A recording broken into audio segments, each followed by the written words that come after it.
Iniciando aqui mais uma mini aula de terraplanagem, projeto e execução, e sempre ressaltando que as nossas mini aulas têm o objetivo de fomento do empreendedorismo geotécnico. E o nosso empreendedorismo está ligado à vida espiritual, ou seja, é um empreendedorismo cristão verdadeiro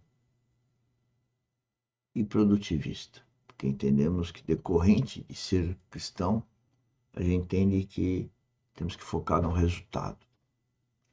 Bom, eu quero focar aqui a questão mais temática,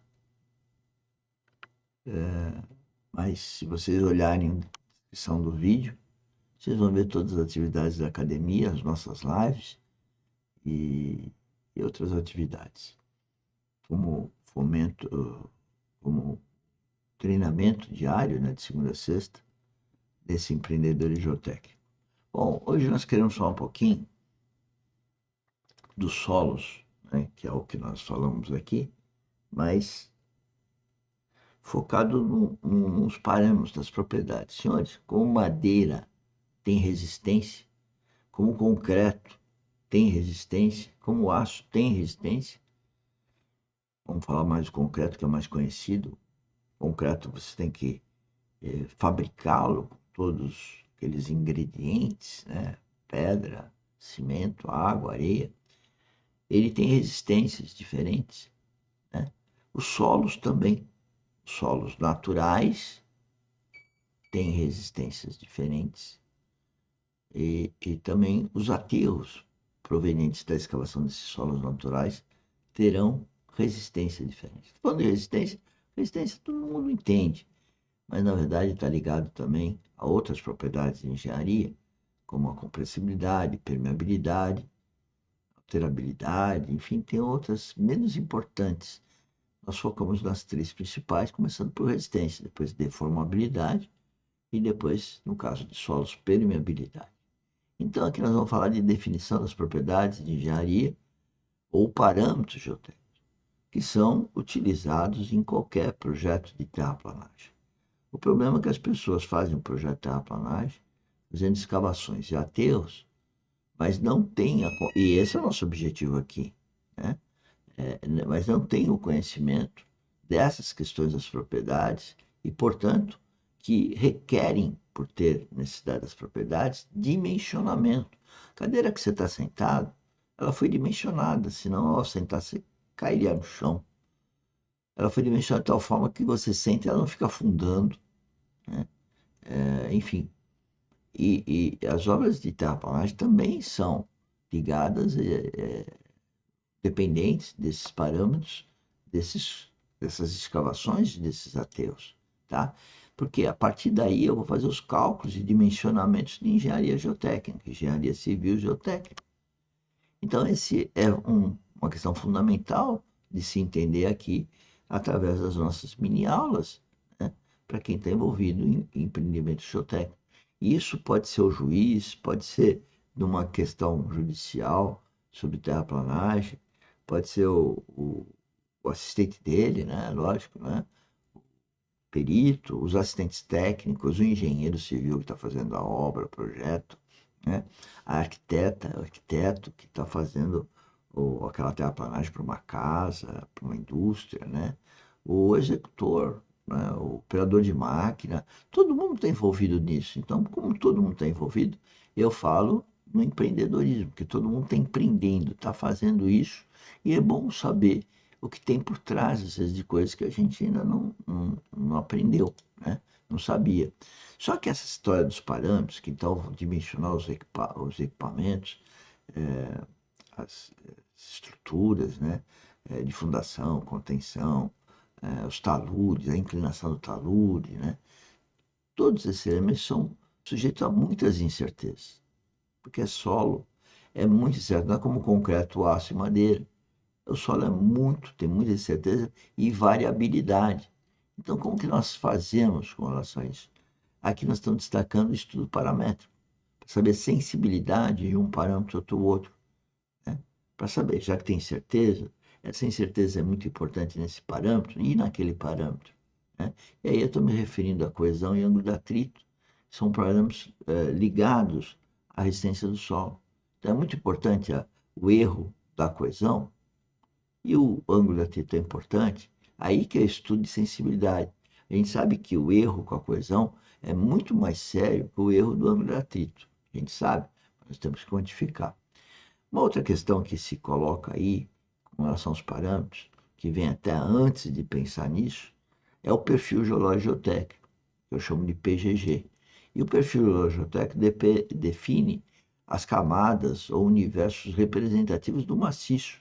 Nós temos que entender que numa obra de terraplanagem, para terraplanagem, nós temos que verificar essas porções de solo e tratar como universo ou camadas tipicamente iguais, né? E então, a partir dessas camadas tipicamente iguais, nós temos que fazer a coleta de amostras para fazer os ensaios de laboratório e para ter, então, as curvas de tensão de deformação desses solos, né, o desenvolvimento da poropressão e a hipotética redução redução não, é a redução da resistência com umedecimento ou saturação.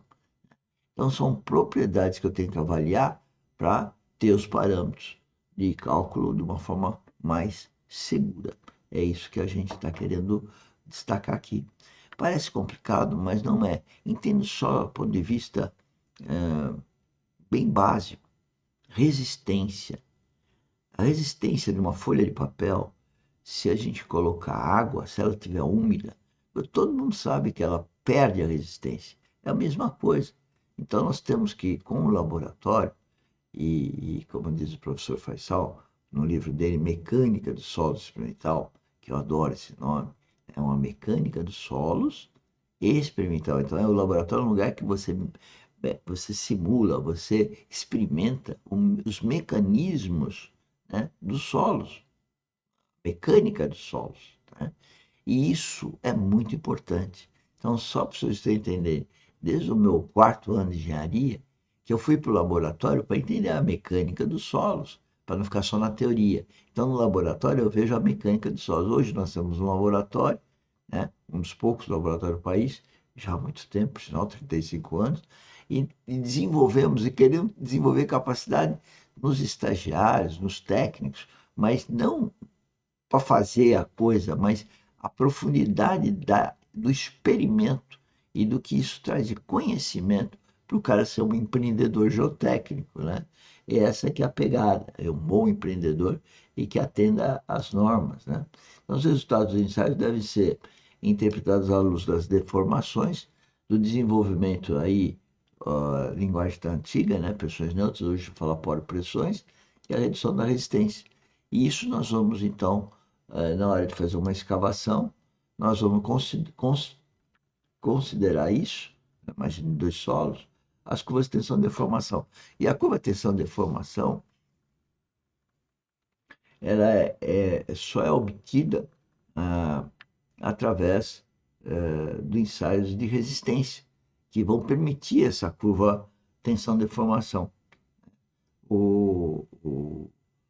Onde eu estou comprimindo e o solo, então, vai percorrendo um caminho através da deformação até a ruptura.